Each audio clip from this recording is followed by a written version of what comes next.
মিয়াক মৰম কৰাত কোনো বাধা নাই মইতো নিযুত মইনা দিছো মইতো অৰুণোদয় দিছো কিন্তু সকলোকে ভাল ৰাস্তা দেখুৱাটো আমাৰ দায়িত্ব যে ফৰেষ্টত সোমাব নালাগে ভিজিআৰ পিজিআৰত সোমাব নালাগে য'ত ঘৰ আছে তাতে থাকো উজনিত যাব নালাগে উত্তৰ অসমত যাব নালাগে এতিয়া শিলচৰৰ পৰা লখিমপুৰত যোৱাটো কোনো দৰকাৰ নাই আমাৰতো অসমীয়া মানুহ কেতিয়াও নাহে চাকৰি সূত্ৰ আহিলে ভাড়া ঘৰ লৈ গুচি যায় গতিকে সকলোকে ভাল কথা শিকাব লাগে এই এভিকশ্যনে মানুহক ভাল কথা শিকাই আছে যে হয় ধুবুৰীতো এভিকশ্যন হোৱা নাই গোৱালপাৰাতো হোৱা নাই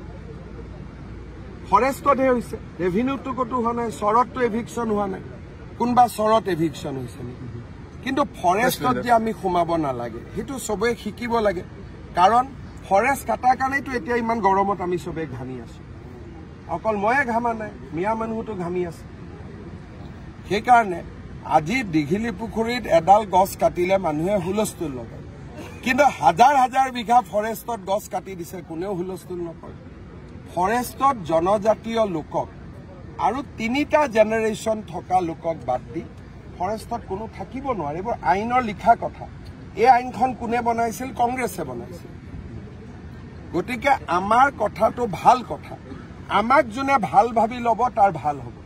যোনে আমাৰ কথা নুশুনি অজিত ভূঞা লুৰিণ গগৈ পৰেশ মালাকাৰ হীৰেণ গোহাঁই ঘোঁৰাত উঠিব তাৰ এক্সিডেণ্ট